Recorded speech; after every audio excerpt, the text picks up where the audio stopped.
Just give me- Okay, I think I have to hold it like this.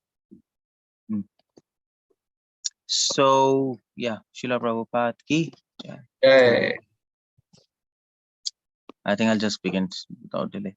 So we are talking about false ego, yeah, and false ego in bhakti. That's what we are talking. So Srila Prabhupada,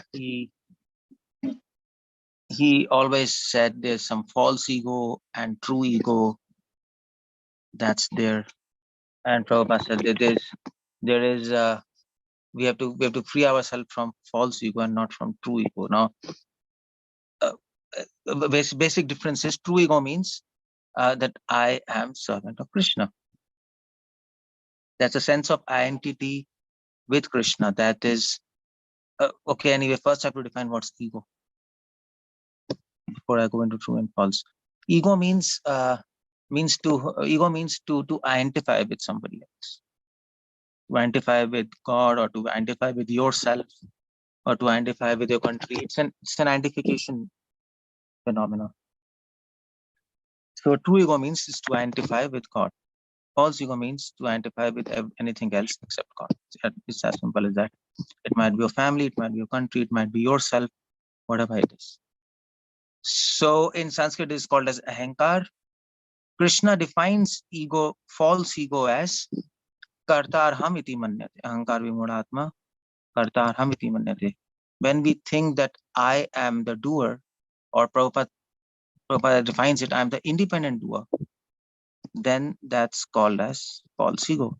When we think, okay, when we identify with ourselves, okay, I am the cause of everything, and we forget that there is another cause, Krishna, then that's called as false ego. So, so having explained this, now we have to talk on the subject ego in devotional life. That's the topic today. Now, you see, Prahlad Maharaj, he defines ego, false ego, as me and mine. That's the disease there we are having. False ego means me and mine. That's what Prahlad Maharaj says. Aham mameti. I am this body, and whatever belongs to this body, and whatever I'm scanning with my eyes, with my senses, that belongs to me. This is my domain. This is my empire. This is my kshetra. This is my field, and I can control it. Krishna explains all of these things in 16th chapter, and he says this kind of thinking is called as ego, and people who think like that, they are called as demons. Krishna defines it like that. They're called as demons because demons identify with their false ego. They think like that. Now, so ego manifest. Now, the question is how to know that I have false ego. That's a question. Okay, we are devotees, we are chanting, we are serving, we're trying to serve Krishna. So, and we also think I am servant of Krishna. So, are we having false ego or not? Well, it's not necessary that we are thinking I am servant of Krishna, that we don't have false ego, because that can be entirely be that can entirely be an intellectual issue, theoretical issue. Okay, I am servant of Krishna, but inside our heart, what we are thinking, that counts. So that is why we can also have ego in devotional service. Although in devotional service, ideally we should not have true ego, false ego. We should have true ego. But because we are externally something, internally something, we are conditioned, and things are not happening as it is with us. So that's why externally we might be having true ego, but internally we are having a false ego, and we are thinking in the heart we are thinking, okay, this is mine. And that is why even in devotional life we can have false ego. I mean to say, we all have false egos, because in our hearts we are something else. So there's one saint, he said, what counts in spiritual life is what is there in the core of your heart. That's what Krishna is interested. What is there within your heart? That's what Krishna wants to have a look. And that's what you are, by the way. That's what we are, by the way. What is there in our heart? We can learn things scholarly and intellectual way. And that's good, at least step 0. But that's not the thing. That's not how Krishna judges us. So that is why we can have false ego even while we are doing devotional service. Now, this false ego manifests in devotional service in many ways. Now, how he manifests? Now, one way, me and mine, you see the point there? Now, one way is false ego manifest in a way that I am a devotee. Me, I am a devotee. Now, this kind of thinking is false ego because a devotee never thinks he's a devotee. That's what Bhakti Thakur says. Amito Vaishnava Buddhi Huile, Amani Namanat Hobe. If you think I'm a devotee, then it's for sure that you're not a devotee. If you say I'm not a devotee, then that's a good sign of you're a devotee. A devotee will never say he's a devotee because that's the nature of devotion. That is the nature of love. So what's that verse? Premera Subhav or Premera Sambandh. Jai Sai Mane Krishna Mor Nahi Premagan. That's a verse. That is the nature of love. That is the nature of devotion. That doesn't allow you to think that you're a devotee of Krishna. So that's one way which false ego manifests itself in devotion. So we think, okay, I'm a devotee because I'm initiated and I'm connected to a sampradaya, I'm chanting Hare Krishna, I'm following 4x. Well, you're wrong, you're dead wrong. You can think like that, but you're not a devotee then. What a real devotee is going to think is, true devotee is going to think is, well, I'm initiated and I'm in sampradaya, I'm chanting 16 rounds, I'm following all 4x and I'm practicing sincerely, but still I'm not a devotee. Why? Because even after doing so many things, still I'm not in touch with Krishna. Krishna is not happy with me. If Krishna is happy with us, then why he will not manifest himself to us? He's more interested to meet us than we think. So, but because he's not meeting us, there has to be some problem there. And the problem is, we're not a devotee. Krishna doesn't like to meet with non-devotees. Or, I mean to say, non-devotees. Yeah, let's say we are non-devotees. Yeah, a devotee will think he's a non-devotee. Devotee doesn't think that he's a new devotee. No, we are all non-devotees. So Krishna doesn't like to meet with people who are non-devotees, and one of the sign of non-devotees, he thinks he's a devotee. That's the whole point. So that's the point. So a devotee will never think he's a devotee because he knows this kind of mentality doesn't please Krishna. And moreover, in spite of me doing so many things sincerely, still Krishna doesn't talk to me. Krishna doesn't come face to face with me. He doesn't meet me. So then this is a proof that I'm not a devotee, and that's why devotee always like lives in some kind of spiritual transcendental disappointment within his heart, and that's his life. So that's one way false ego will manifest in devotion. This mentality that I am a devotee or I'm a good devotee because I'm practicing nicely. So that kind of thing. He's a bad devotee because he's not practicing nicely. That kind of thinking is a very non-devotional type of thinking. So now another way which false ego will manifest is mine, me and mine. You see, if a devotee, if we think that all these that these facilities, okay, fine. Suppose if we think that Krishna, okay, I'll make a temple of Krishna in my home, then definitely you're diseased with false ego. It's all false ego because that's not your home to begin with. See, the many congregation devotees, they come and tell me, Prabhuji, we want to make a temple in our home. Okay, that's okay, fine. That's a good thing, but the very fact you are saying that you want to make a temple in your home, That shows that actually you think that's your home and you are trying to make a temple in your home, and that's mine. That is a manifestation of ego in devotion. You're not trying to make a temple in your home, you're trying to make a temple in Krishna's home. That's what we are trying to do. So that's one of the saints. He said that that people say that we want to invite Krishna into our heart, but then she said that that that how audacious and uh, how much vanity is there in this statement, because uh, because because we want to, because they want to invite Krishna, want to invite Krishna into my heart, but to begin with, it's not your heart, it's Krishna's heart, and you kicked him out. That's the other way around. You kicked him out. So it's not that you want to invite him. The idea is I want to get out of my heart so that Krishna can come back in his home. That's the whole idea. Uh, so that's where one of the saint one other saint he said that in devotion you don't have to do anything to attain Krishna. You have to do uh, you have to you have to work on removing the obstacles which are preventing you to attain Krishna.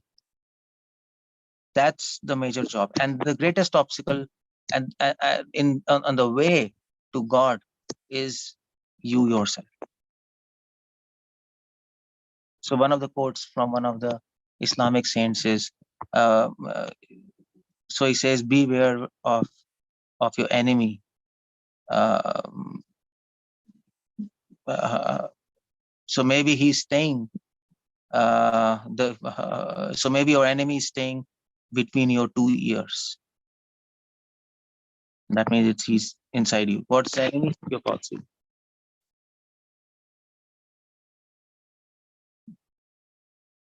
So that's the whole point. So that's another way how false ego manifests in devotion. If we think that this body, this body is mine, I mean to say, this body is to begin with, it's Krishna's. You see Bhakti Thakur. Uh, so there was one devotee at the time of Bhakti Saraswati Thakur, and so there was one. So I think there was some Jagannath Rath Yatra that time, and these devotees worked very hard day and night, and in the night they slept, and one of the devotees got heart attack, and he actually tolerated the heart attack. He didn't disturb any devotee. He thought, okay, let me die. Why should I disturb devotee? And somehow he was saved. So next day, Bhakti Thakur, he came to know, and he was very happy. Devotees were very happy. Bhakti Thakur says, okay, nice. But he said that this is not ideal, because he should have informed. He should have actually disturbed devotees in the night, because his body doesn't belong to him. So that's the idea. Even in devotional life, if we think, if in devotional life we think these things belong to us, and we want to offer it to Krishna, that's false ego. And that is why there's the words Yat Karoshya Dashnosya Johosi Dadasiyat. Krishna says that whatever you have, please offer to me. So we think, okay, I'll offer my body to Krishna, I'll offer my home to Krishna, but that's false ego, because actually the real standard of devotion is that that we don't offer our body and home to Krishna. That's not the thing. We understand that everything belongs to him. So what's the need of offering him to him? Everything is already his. So how can you offer those things to him? Of course, we can offer his things to him. That's an action of love and not an action of worship. That we have to understand. And then your offering is devoid of false ego. Otherwise, it's all false ego. Otherwise, there's a fault of false ego. And that's what Vishwanath Thakur says, Karmishra Bhakti and Shuddha Bhakti. We're offering Krishna's thing to Krishna, not to worship him, but that's out of love. So you see, So that is why even in devotion we can be in trap of false ego, and we will never come to know false ego until unless somebody tells us. And so this was a confusion of Vallabhacharya. Actually, Vallabhacharya, he was very tensed, and he was thinking, well, uh, you see, in Kali Yuga, if we have to offer to Krishna something, but everything what we are offering is contaminated in Kali Yuga. So how can we offer to Krishna? Is completely pure. So then, and if we can't offer to Krishna, then we'll never become attached to him. And if we don't become attached to him, then we don't get liberated. So then he said, okay, fine. So nobody's going to be liberated in Kali Yuga. Then Krishna manifested himself, and Krishna says, no, do one thing, ask them to get initiated from you, these people. And when they get initiated, give them Brahma Sambandh. Brahma Sambandh means give them understanding that everything belongs to Krishna. And if with this understanding that things belong to Krishna, and we're offering Krishna's thing to Krishna, then there's no fault. Otherwise, there's fault of false ego. I'm offering my thing to Krishna. That's not the idea. That's Mishra Bhakti. So that's another way false ego can manifest. You see, wrong conceptions produce false ego. So another way which false ego can manifest in devotion is to think, okay, I can please Krishna with my sadhana. That's also false ego. You cannot do that. You can't do that. Because Chaitanya Charitamrita says, Nitya Sid Krishna Prem Sadhe Kabu Nahe, Shravan Adi Chitte Karaye Uday. So it says that just by your sadhana you can never attain Krishna. What sadhana can do maximum is it will clean your heart, Shravan Adi Chitte, and Krishna love will manifest itself. And when love manifests itself, Krishna will also manifest itself, being attracted towards that love.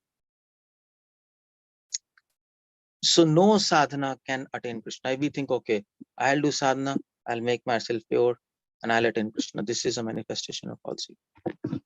It's completely wrong. Okay, just give me a minute. I just want to drink water.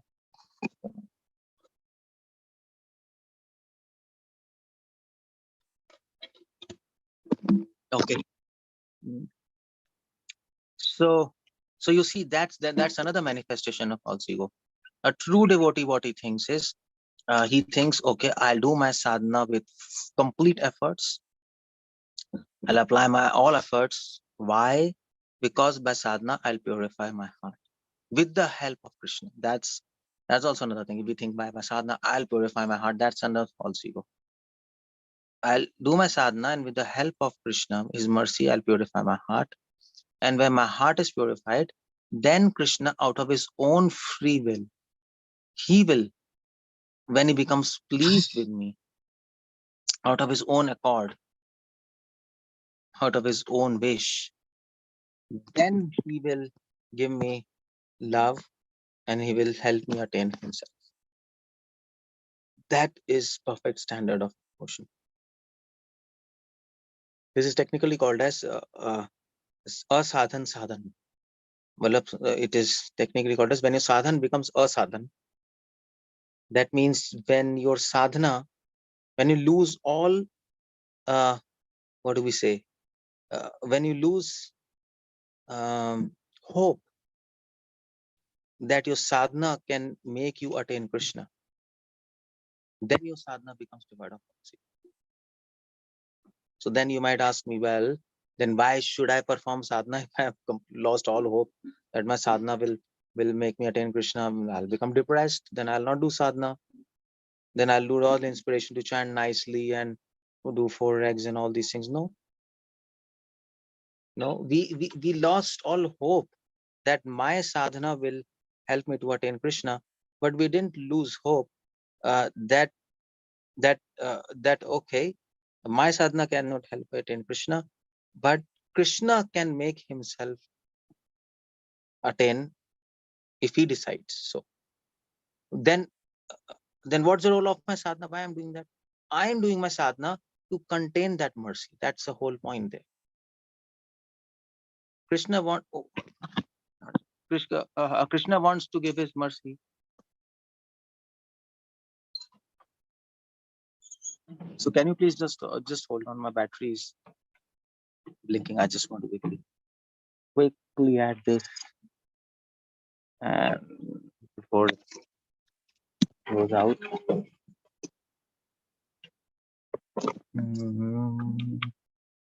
Let's see. Okay. Got it. And it's just 1%. If it goes out, I'll just come back. Don't worry. Don't worry.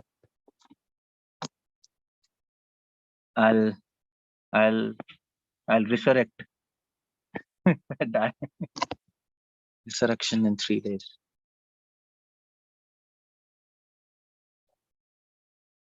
So what I was saying? Yeah.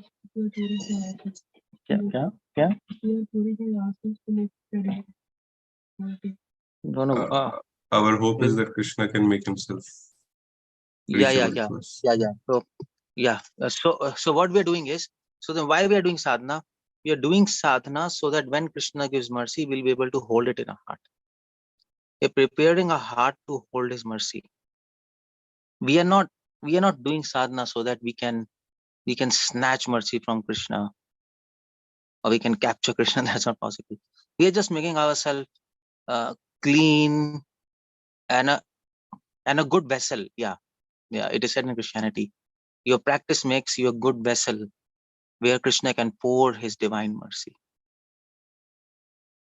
That's the idea there. Sravanadi Shuchitte. So whenever Krishna decides to pour his mercy, we should be ready. We should be clean and we should have a vessel. That vessel is a heart, but in dirty heart, he doesn't pour his mercy. He wants to pour his mercy in a clean heart. That's what we are doing. We clean our heart and we wait. We wait.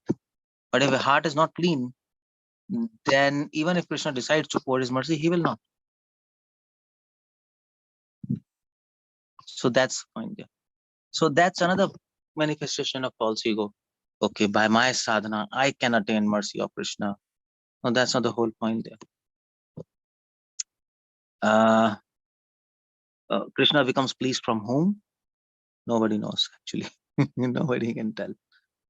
He has his own criteria. He has his own point system, credit system. It's impossible to understand. In his mind, there are some points for procedure you are doing, but then there are points for many other things. Your attitude, your whole life, what you are doing. I mean to say, it's not just when you're chanting and when you're in the temple.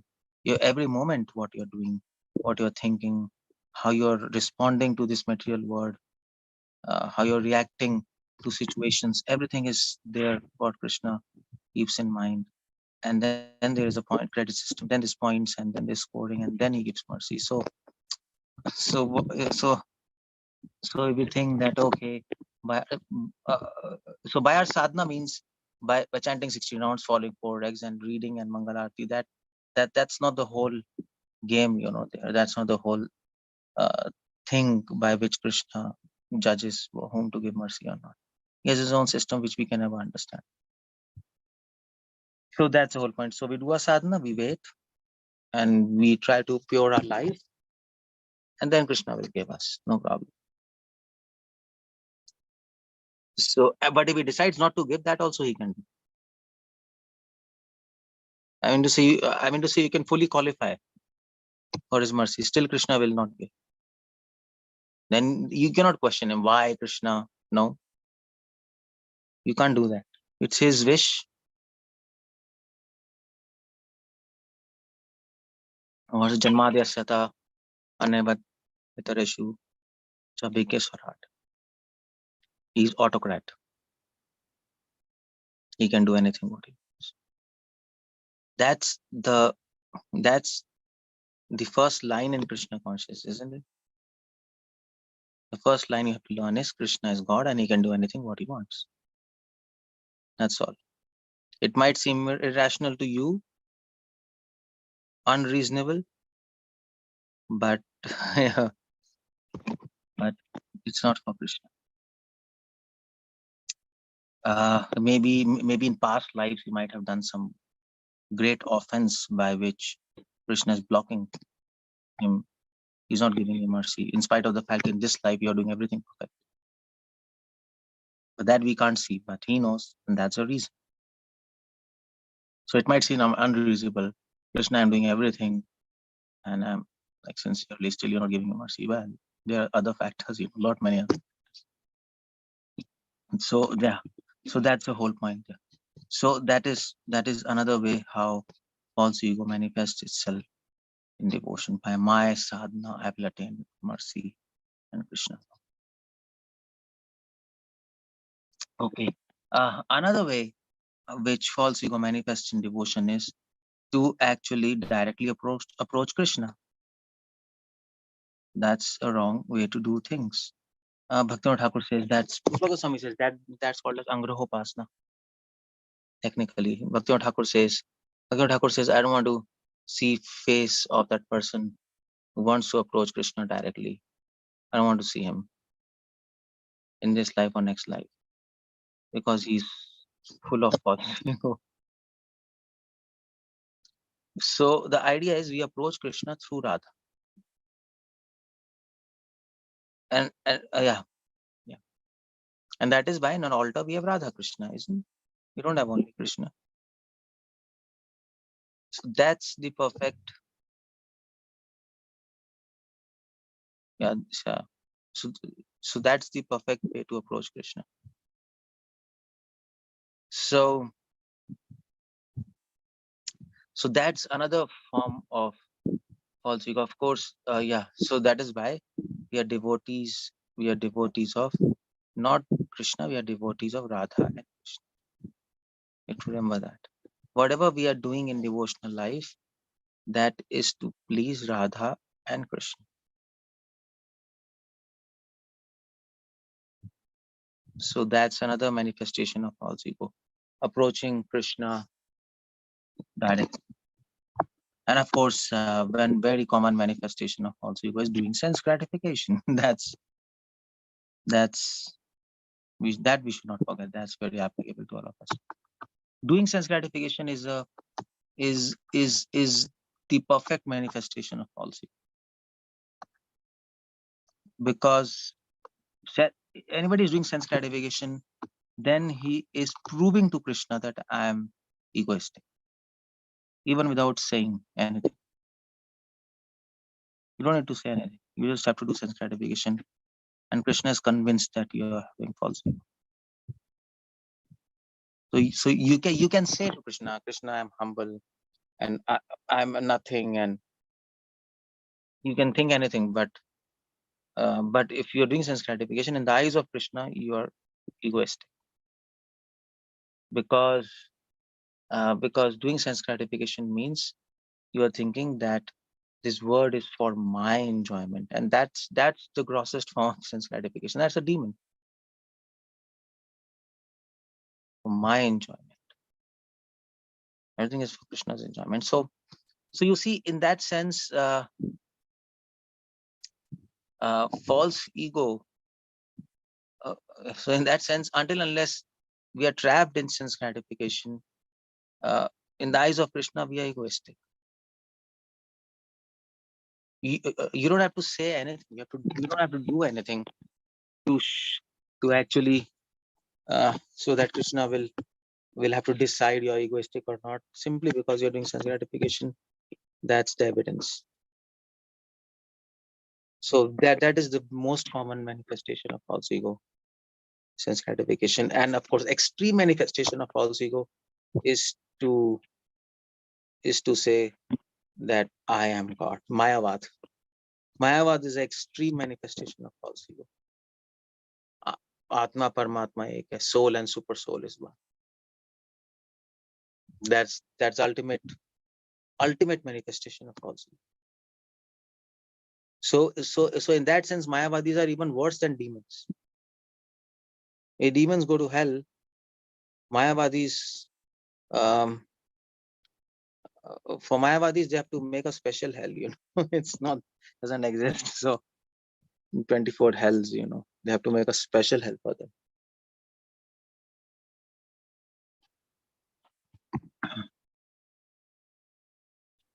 They go to eternal hell. So that's the ultimate manifestation of false ego Mayavad. In devotional life, if you get all these wrong concepts in your head, then it amounts to false ego in devotional life. So all these ways, these are all the ways by which false ego manifests in devotion. I mean to say, doing sense gratification or being attached to your family, house, that's all false ego. Okay, another manifestation of false ego is fear and anxiety in devotional life.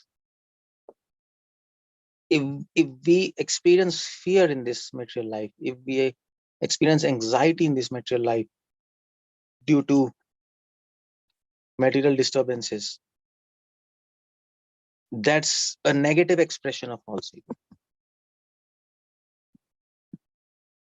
A negative expression. Okay, so I have some problems in my life and I get disturbed, even though we are devotee. Or if we are chanting, our mind is disturbed. That's all due to false ego. Why? Because if we have false ego, then we think, okay, I am the cause of these things. I am the controller of these particular issues. And if things don't turn how we want, then we become anxious, we become disturbed. That's how it goes.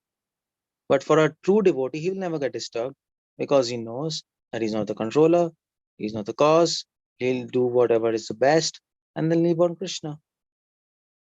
Because Krishna is a controller, so then he has no fear, no anxieties. Whatever is going to happen in his life is due to Krishna's decision. Nobody can do anything if Krishna doesn't want.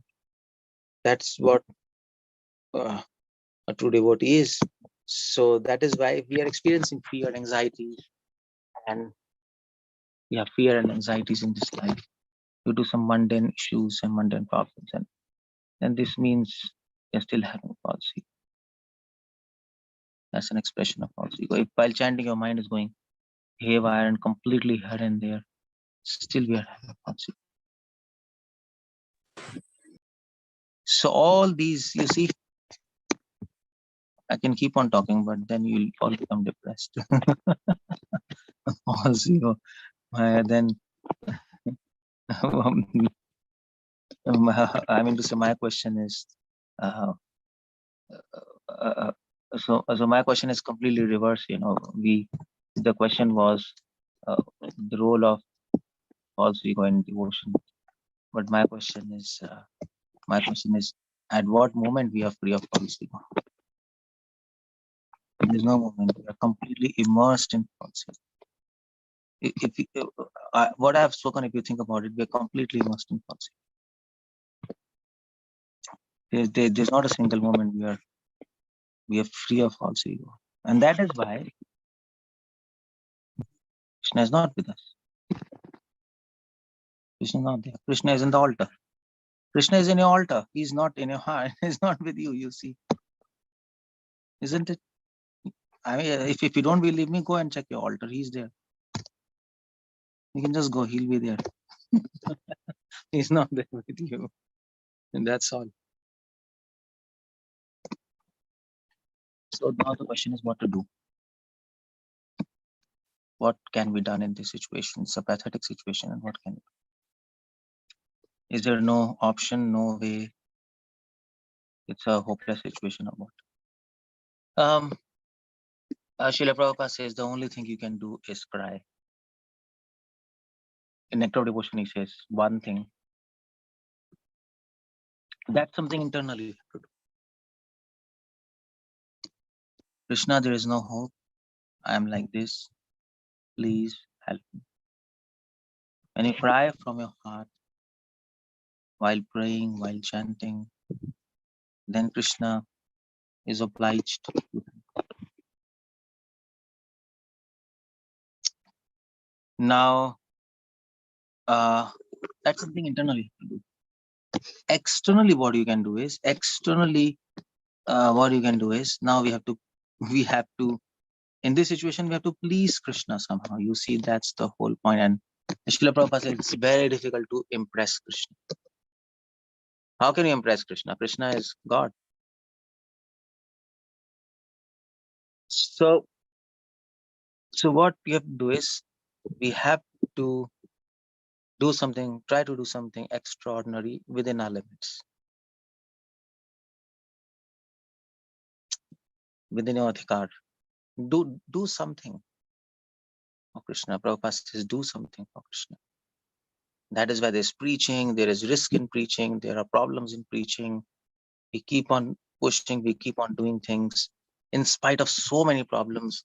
And those problems are your merits, which will attract his mercy, because we are willfully experiencing problems to serve Krishna. Krishna will be very happy. Okay, he doesn't require to take problems. He can simply run away from the situation, but he's there in that situation just to serve. I'm very happy. That we can do. If we can sacrifice for Krishna. We can do austerities for Krishna. Austerities that we can tolerate all these problems. We can sacrifice for him. We can give. We can give up our attachments, no matter how strong they are, for Krishna's service. So externally, what we're supposed to do, yagya dan tapa. That's what Krishna says: sacrifice, charity, austerity, and that purifies. So that's what we have to do, and there is hope. If Chaitanya Mahaprabhu is there, and that is why there are more chances now, more than before. But that doesn't mean we don't have to do anything. I mean, to say if Chaitanya Mahaprabhu was not there, then even if we would have done all these things for thousands of lives, we would not still have attained love of God. Because Mahaprabhu is there, then there are some chances. There is some hope of light in complete darkness. And we can try. We can give it a try. We can give it a try. There are chances we can succeed. So why not give it a try? That's the whole idea. So this is how false ego manifests in devotion, and this is a possible solution. Hare Krishna. Any questions? Yeah, I know it will be like heavy dose, overdose. I've spoken so many concepts, These are very deep concepts. You might have to think over and over again. Hare Krishna Prabhuji, I have one question about this word devotee. But devotee means pure devotee, isn't it?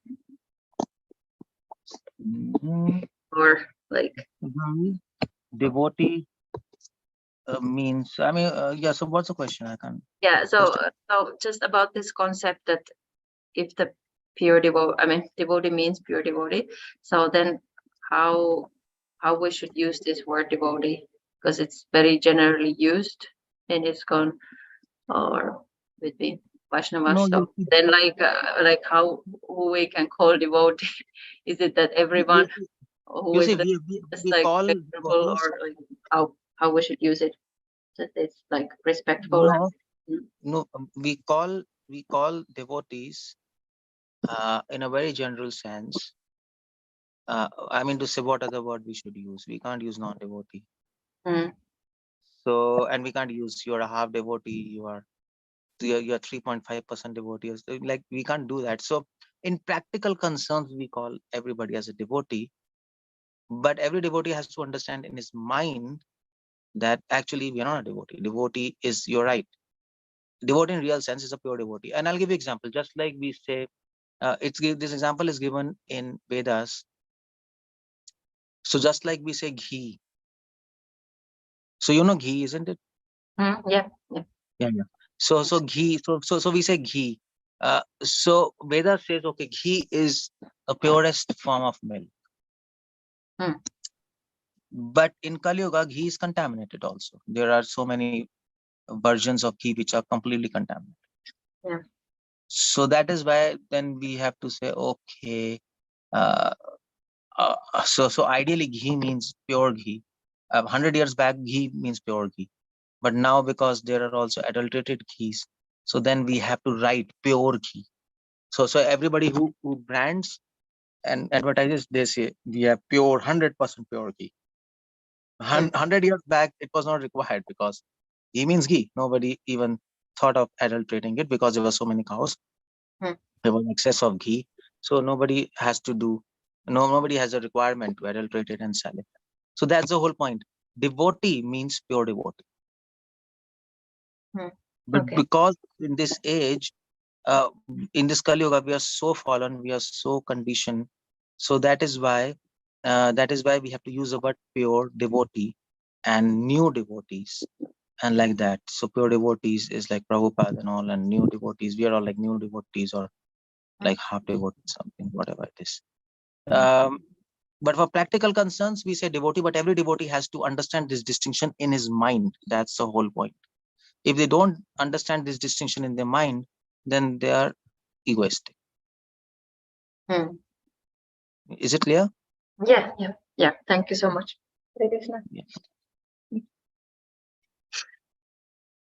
Hare Krishna. Who is that now next? Santosh Prabhu. He's Hare Krishna, Prabhuji. Hare Krishna. Dhanavad Pranam, Prabhuji. Yep. Prabhuji, I just like to ask regarding this. You have explained on like false ego on different stage. You have explained like somebody is thinking that welcoming deities to his home, or somebody is saying identifying the things of Krishna, which is belongs to Krishna or belongs to him.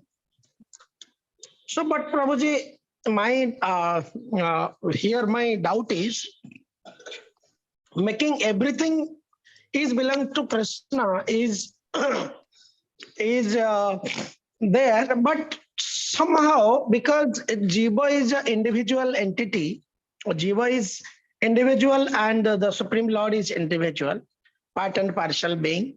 So Jiva here is captured by a material body or captured by material contamination. Being a conditioned stage, Jiva is thinking differently. That is the different.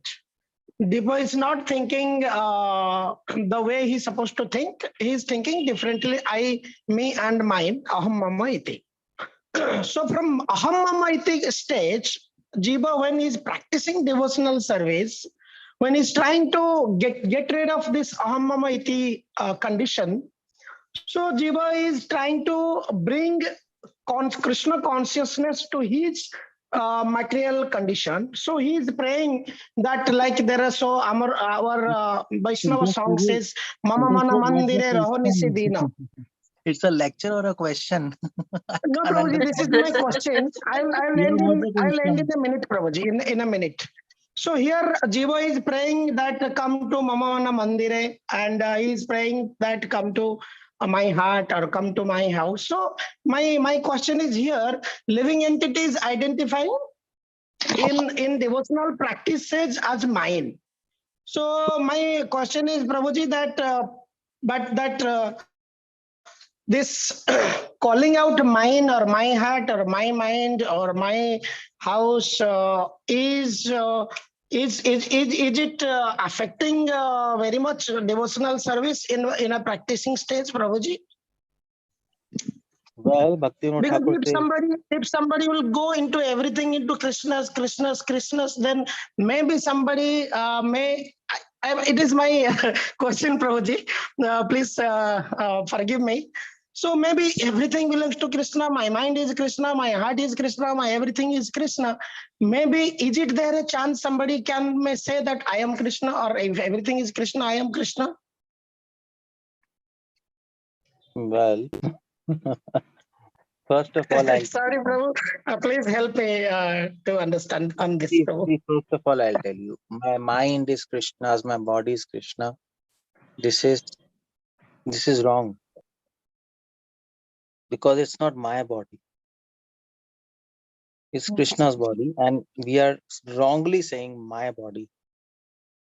Of course, so one thing is to say is my body, another is to say my body belongs to Krishna. That's much better than saying my body is my body. So it's little like upgrade, My body is my body. That's worst, That's nonsense. My body belongs to Krishna. Okay, it's better, and that's called as Mishrit Bhakti or Mishrit Bhakti. But then Mahaprabhu says, okay, go higher, speak more. Then a pure devotee says, okay, he doesn't say my body belongs to Krishna. He says, so he says this body belongs to Krishna. It's not my or yours. This body belongs to Krishna. This mind belongs to Krishna. And that's another upgrade, That's better than saying my body belongs to Krishna. No, this body belongs to Krishna. So now in this statement, we're not identifying with the body. We're saying this body, which is made of 5 elements, belongs to Krishna. That's all. So just like this stone belongs to Krishna, this word belongs to Krishna, this body and this mind belongs to Krishna. That's how pure devotees think. That's the beginning of pure devotion. But then you can also upgrade this more. And that depends on your depth of devotion. So, but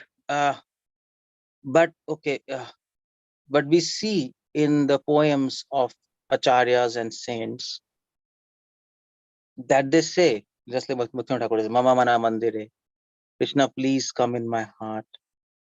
Or maybe Rupa Goswami is saying, please have mercy on me. Yeah. So please enter my mind. Mamanasa Madhukara. You see, so they are using these adjectives, me and mine. But ideally, a pure devotee will use pronouns, this and that, and not me and mine, because that's a problem. And that is why Upanishadic tradition, they don't use me and mine. They use this and that. Tat Tvamasi, that is you. You see, they're not using me and mine. They are using all these, all these kind of pronouns, this and that. So so there's a reason for that, because that is pure devotion. Now, but even in Upanishadic tradition, sometimes they use me and mine. Aham Brahmasmi. I. Of course, they use I. I can be translated as me, isn't it? I, me. So, and even in devotional life, they use me and mine, just like Bhakti Thakur and all these Rupa Goswami. But then you might say, okay, what's happening? Well, what's happening is it's not the same what we do. What we say, my mind, what Bhakti Thakur says, my mind. There has to be a gulf of difference, isn't it? Now, our duty is to understand what's the difference. And the difference is, when they are saying enter my heart, enter my mind, that is actually paroksh bhasha. That is they're doing something else. They're trying to please Krishna by using a language which appears materialistic. That's what they're trying to do. That gives Krishna more pleasure. The concept is spiritual, but the language is materialistic. And that it becomes very interesting to Krishna. And a simple example is given The example given is so just like um, uh, so just like some of your so one of your friend, he comes to your house, and he comes to your house, and then he's very hungry, but so one way you can tell him, do you want something to eat? And he'll say, okay, fine, that's fine, you're asking him, you want something to eat, you are hungry. But another way, but another very interesting way to say is, so you see, my dear friend, I'm very hungry and I want to eat something. Let's make some. So you're speaking for him, but actually you're using a language which is very selfish. I want to eat. But then your friend will understand why you are saying. It's a different way to say.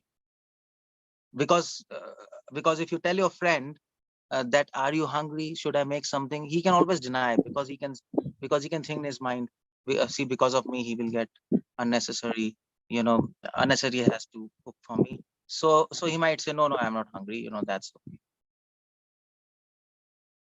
He might feel, because of me, why he should take pains. I'll tolerate. So the friend understands, he can deny eating, but he's really hungry. He can understand his emotions because he's his friend, heart to heart. So then he says, I'm hungry, and then he can't deny, and then he has to eat. So then that is very interesting phenomena. That is called parokshad. That's an indirect way to speak. And in this kind of speaking language, it is presumed that the person who is using this kind of language, he understands perfectly what's happening in the heart of the other party, the emotions. So when a pure devotee is saying, Krishna, please enter my heart, he understands Krishna wants to enter his heart. And then he says, Krishna, please enter my heart. So this pleases Krishna, pleases him. So you see, a pure devotee could have said, please Krishna, enter this heart, but that will not please him much. It's not going to please him much. Please enter my heart. Or he could have said, please Krishna, enter your heart. That would have been okay. This is just nice, but that is good in philosophy, but not good in communication and speaking something when you are speaking in love with something. So that's the art of love, to speak your language. But we can't do that because we are not in love with Krishna. For us, using this kind of language will be completely selfish. We're already interested in ourselves, and now we are using this language, and we will fall down. So that's what is happening, with all these kind of situations. Do you understand what? Hare Krishna, Prabhuji. Yes, Prabhuji. Okay.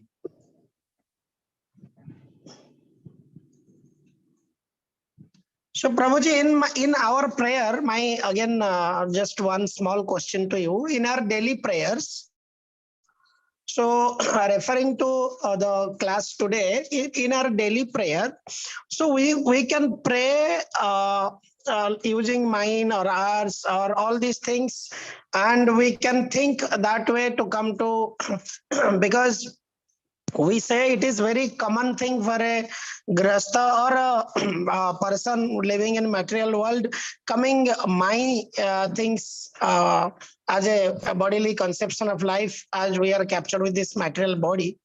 So in surrender mood, using mine and or I or these things in our prayer, so we can do that, Prabhuji, right? It doesn't make much selfish mood, right? No, you can say, Krishna, I mean to say, you can pray to him, Krishna, please remove my me and mine. That you can ask him, Krishna, I'm so much self-interested. Yes, I'm always praying, give me mercy, advance me. So Krishna, I want to get rid of me and mine first. Please do that. That's a good prayer. Thank you, Prabhuji. Hare Krishna. Dandavat pranam. Hare Krishna, Prabhuji. Anumataji? Hare Krishna, Prabhuji. Srila Prabhupada Ji ki jai. Please accept my humble obeisances, Prabhuji. And Hare thank you so much for giving us your association.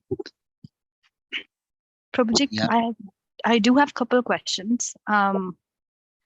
But first of all, I do want to begin with a request. Like listening to your lectures, I have listed 12 questions already. And I don't think we will have time to take those 12 questions. Is there any way we can have, like, I do want to respect everyone else's time and do want to give them chance to. Well, Is there you any way can we can ask. have a Q&A? You can ask, and let's see how much time it takes, and otherwise. Okay, Ji. Thank you, Prabhuji. Hare Krishna. So I'll begin with this lecture first. So just when you were Okay. explaining those beautiful points about ego, I can definitely picture myself. Especially when you said Krishna is not obliged to give us mercy.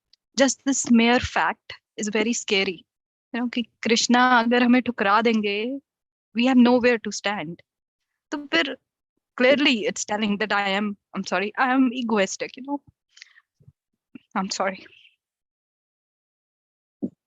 But at the same time, I heard a lecture where you said, okay, you said, okay, in that situation, cry for Krishna. Cry that we need your help. In one lecture, I heard you said how to pray. And you said in that lecture, do not bother Krishna. Like, okay, मैं third class हूँ, yeah, I can't serve you. Don't bother Krishna. But rather, now we are saying cry for help. So how do we take this? Well, you can do both. You can cry for help, and then when you cry for help, then you have to think, oh, actually, I'm bothering Krishna, so let me glorify him. And then when you glorify him, then you will feel happy, and then suddenly you will think, well, but will I be able to attain Krishna? Then you will again start crying. This is very scary thought, Prabhuji. Just the mere fact of listening this is very scary. Well, that's you see the point, Mataji. It is scary, but that is a way to attain. There is no other way except this to attain Krishna. But in one sense, it is scary, but that fear is a good fear, because this kind of fear will help you to get relief from materialistic fear. I mean to say, if we don't feel fear in connection to Krishna, then we'll start feeling fear in connection to the material world. So, okay, so we are saying it's very scary. Okay, fine. So fine, some devotees might tell me, or they do tell me, Prabhuji, it's very scary, so please don't tell us. Okay, I'll not tell you. But then you'll become scared by material world. We have to become. Yes. So why don't we become scared by thinking this? But at the same time, I told you, this is not a perpetual phenomena. Devotion is a very dynamic phenomenon. You become scared, and because of this fear, we actually want to cling to Krishna. This is a good fear, and then when this fear becomes intensified and we chant, our mind completely becomes immersed in holy name. And when it becomes immersed in holy name, then we become happy, because our mind starts glorifying him, because we know there's the only remedy to get free of this fear is to glorify Krishna. So this fear is becoming an impetus to glorify him. And the moment we glorify him, we become happy and we lose all fear. It's not an intellectual thing. You lose all fear. And when you lose all fear, you'll become happy, you'll become immersed. But then when you become immersed, then suddenly again your mind will start thinking, will I be able to attain Krishna? Again that fear will come. And that fear will become impetus to make you more absorbed in holy name. It will take you more deeper. You'll become more happy, and then again fear. So this kind of cycle of fear and happiness will actually help you to dive deep inside the nectar of ocean of holy name, This is the only way. There is no other way. This combination of fear and happiness that is required to go inside the mysteries of holy. That's why Krishna made it like that. ऐसे नहीं लगेगा कि कृष्णा को लगेगा कि ये कैसा devotee है that every time that he or she is chanting he needs to be scared of something or he needs to have that fear, oh अगर कृष्णा ने ठुकरा दिया तो क्या करेंगे. प्यार से तो ये डिवोटी आता ही नहीं है, ये इस डर से जरूर आता है. नहीं, वो डर तो हमें वो डर तो राधा रानी को भी है. She is also fearing. She is a best devotee, but that is devotion. She is still fearing, and actually, you see, Radha is all about fear and not about happiness much. That is the difference between Radha and Chandravali. That is Adhirud Mahabhav. Even in presence of Krishna, she is fearful. Even in presence of Krishna, she forgets she is with Krishna. Even in presence of Krishna, you can't convince her that Krishna is with her. She will automatically gravitate. This might be a dream because I can't attain Krishna. I'm so fallen. Why will Krishna come to me? So that is a perpetual phenomena. That is devotion, by the way. That's the teaching of Mahaprabhu. And that's a mystery. You see, that is a mystery. Because to enter this domain is very scary, you're right. And that is why people don't enter in this domain and they never attain Krishna. This fear is a gateway and this fear is a lock. It works both ways. I Because of remember this in the fear- last, oh sorry, go ahead Prabhu. Sorry.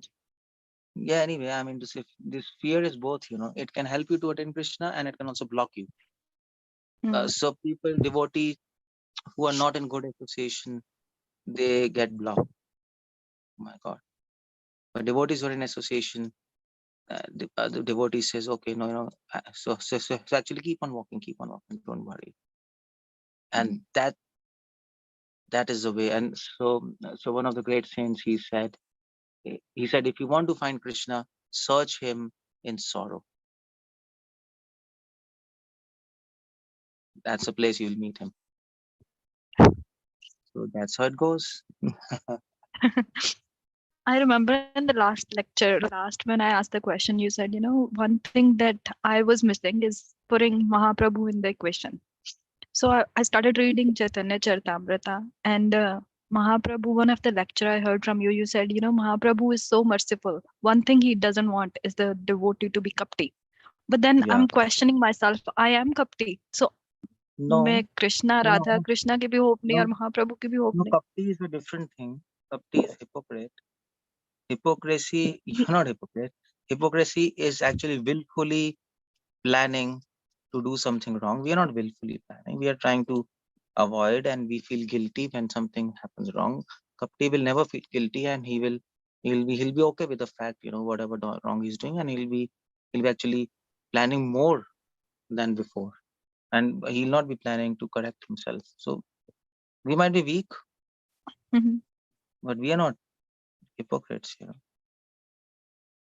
ठीक है जी. Thank you, Roji.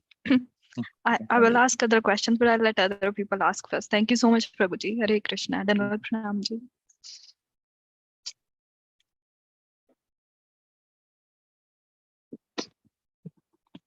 So Pranav.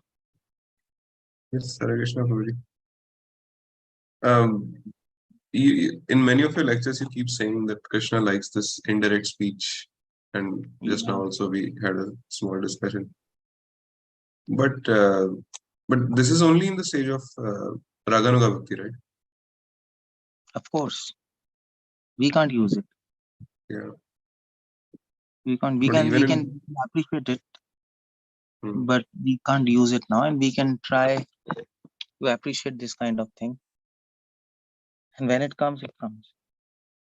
It's in advanced stages. Yeah. And there is this quotation which Madhusudhan Prabhu also quotes many times, and you have also quoted a few times. Prabhupada, some disciple of Prabhupada asked him or said to him that, Prabhupada, I'm very fallen. Prabhupada just said to him that you are insignificant. But that sense of insignificance, it never comes. No matter how many times you hear it. That's one thing. It's not, you see, by hearing we can by hearing is like 25%, you know.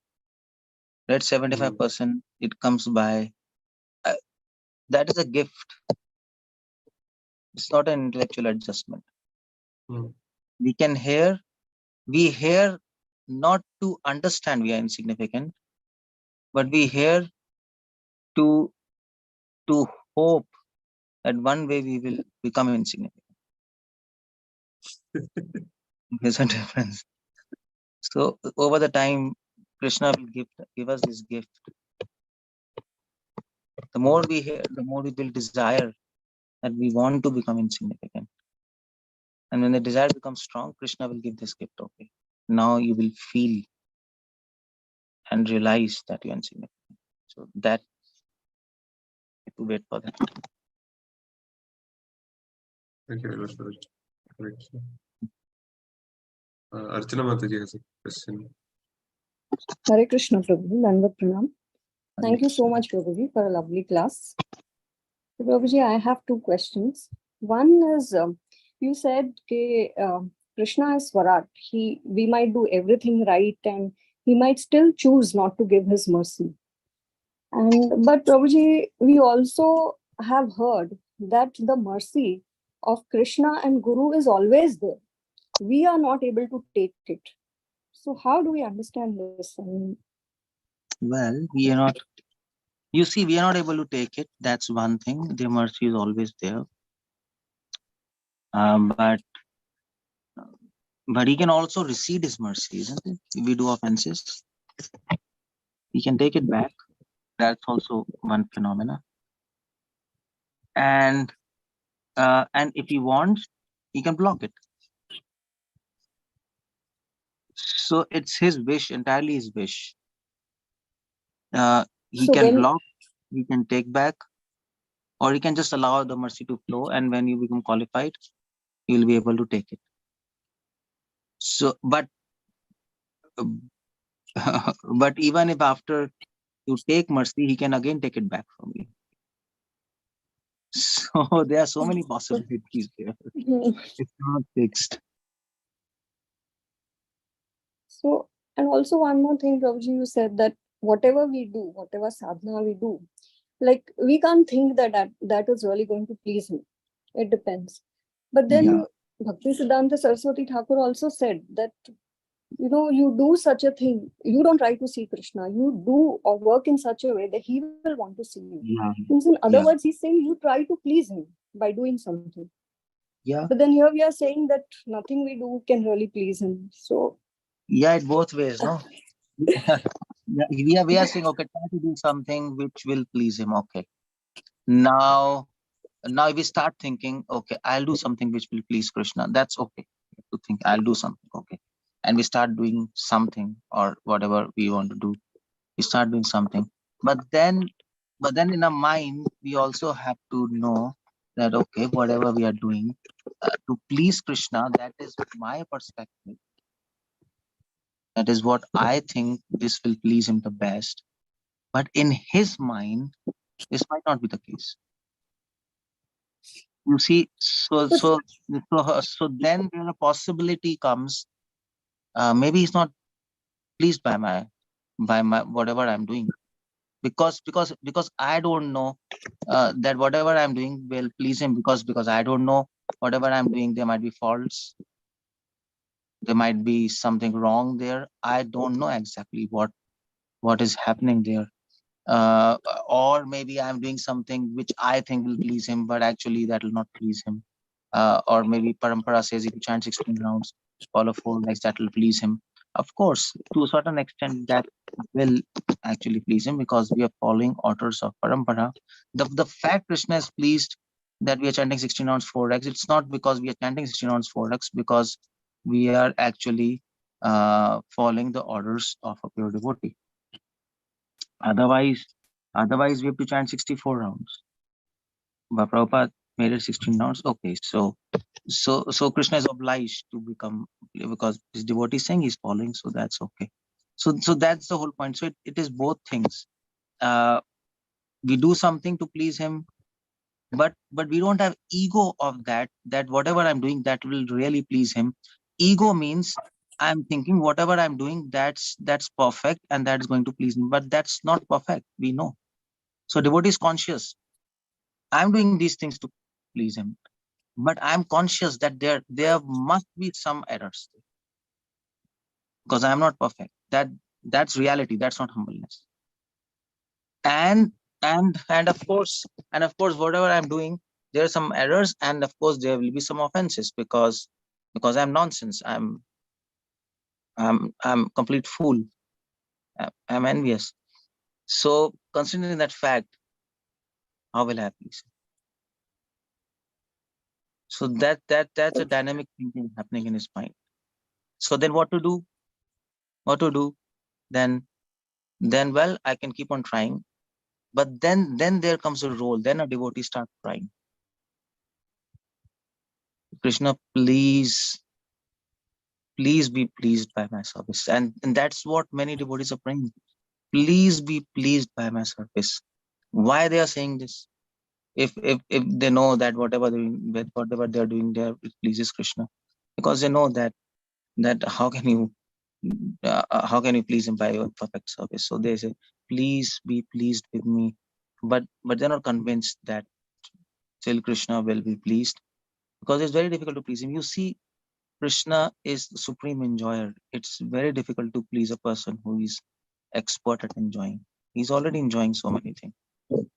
So how can he be pleased? And that's why it becomes more difficult with Krishna. Vishnu is okay, you have more chances. Krishna he's Rasik Shekhar. He is enjoying millions of gopis, and he's enjoying everything. So what are my chances? Okay, devotee thinks, what are my chances? But anyway, so anyway, I'll do my best. Even if I don't have any chances, still I'll do my best. So if there's a competition, like an international competition, what are my chances? Okay, my chances are 0.5%, 0.05%. It's internationally, so many intelligent students all around the world. But let me give it a try. But if I give it a try, I'll do my best. Of course, we'll not do half-heartedly, even if there's 0.05%. I'll do my best. But nevertheless, there'll be a feeling in my heart, well, I'm not going to make it. It's international. It's 0.05%. Anyway, I've done my best. Okay. Then a devotee lives with a hope and a fear. Maybe I'll pass, maybe not. What's going to happen? This and that, this and that. That's what is a life of a devotee. That's how it goes. So, Prabhuji, in the light of this present discussion that we had, is it right to think that, hey, let me try to please Guru, because pleasing Guru would be pleasing Krishna, rather than really directly trying to please Krishna? Well, pleasing Guru and pleasing Krishna is the same thing. But I see, Sure. pleasing, you can't please Guru and swear and actually not please Krishna. That's not possible. And you can't But please then Krishna it's and not easier please to Guru. please the Guru. No. It's the same thing. Guru will not be pleased if Krishna is not pleased. Am I right? If will Guru be, okay, Guru Maharaj, are you pleased? Yes. But is Krishna pleased? But I can't please Krishna. But are you pleased? Guru will say, come on, you have to please Krishna, and only then I'll become pleased. That's what Guru is training us. Guru is training us. Guru is pushing towards Krishna, and Guru is saying, please Krishna, and then I'll be completely pleased. And that's what Prabhupada says. Prabhupada said, chant purely, and then I'll be pleased. If you want to please me, Prabhupada said, if you want to please me, become a perfect devotee. Prabhupada said no. So then how will you please Prabhupada if Krishna is not pleased? So it's the same thing. And one more thing, you said that we cannot approach Krishna directly. We approach through Radharani. But then we have also heard that we can approach Krishna via Guru, we can approach Krishna via Radharani, we can approach Krishna via Chaitanya Mahaprabhu. So is all these approaches are one and the same thing, or what? They are one and the same thing. Guru, Radha is a supreme Guru. Chaitanya Mahaprabhu, Radha. And So it's Guru like whatever is your Guru, bhav is sort of. yeah, Guru is a representative of Radha. So ultimately, what we see Radha in the Guru. We see Radha in Chaitanya Mahaprabhu, and that's the ultimate vision. And ultimately, we're trying to please Radha. So that is like Achinte Bheda Bheda. That is like Bhakti Siddhanta Surya Thakur, in one of his lecture, he said, "When I see Bhakti Vinod Thakur, I see my spiritual master. But when I raise my neck a little bit, then I see Radha in Bhakti Vinod Thakur." That's what he. So, and that's a complete vision. If we don't have this complete vision, then of course, right from beginning, we are disqualified. Okay, Prabhuji, thank you so much. Hare Krishna. Namaste Pranam.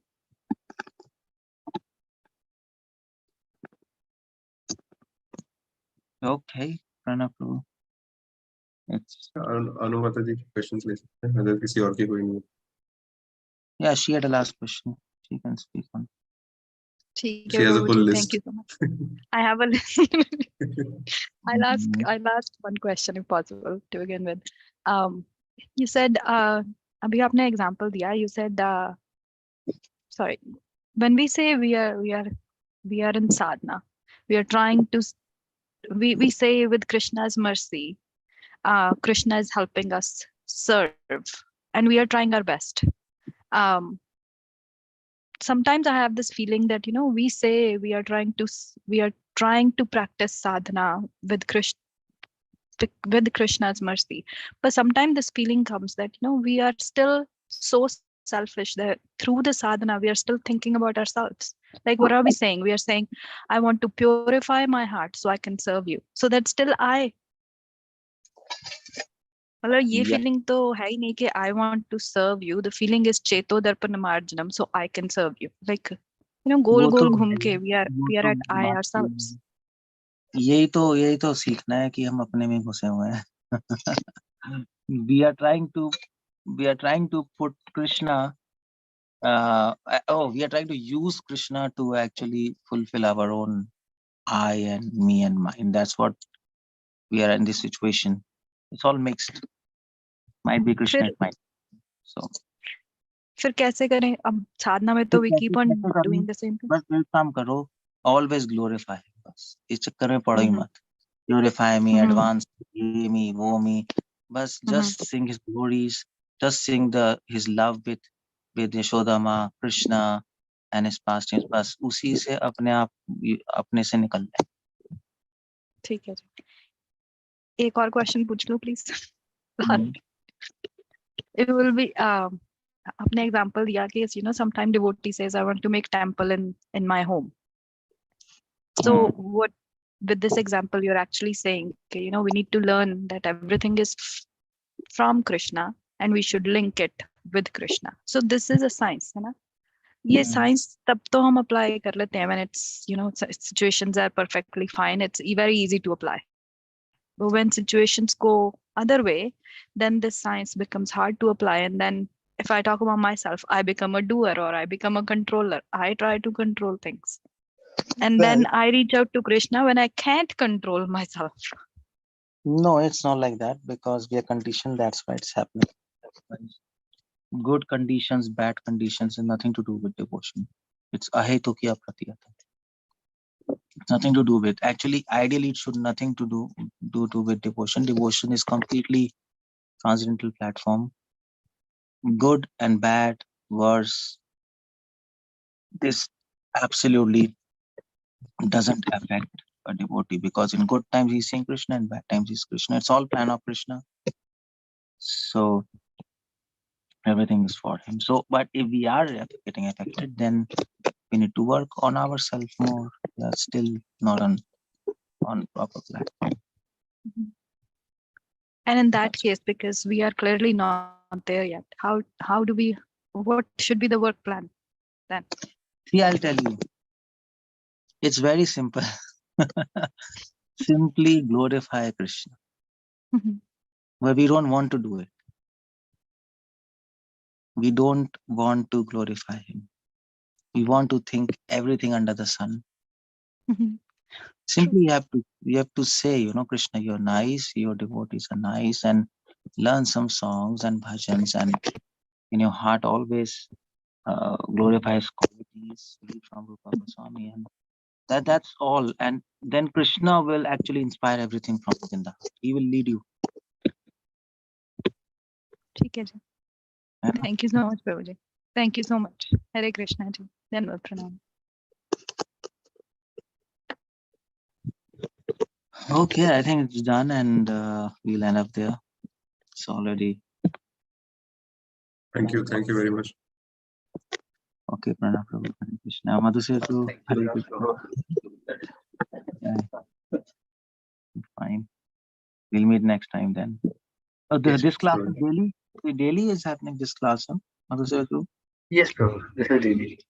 Well, Daily. Monday to Friday, Saturday and Sunday is teachings of Lord Chaitanya for boys. Okay. Jai Hare Krishna. Jai Bhakti. Jai. Jai. Hare Krishna, Prabhu. Jai. Thank you, Prabhuji. Jai.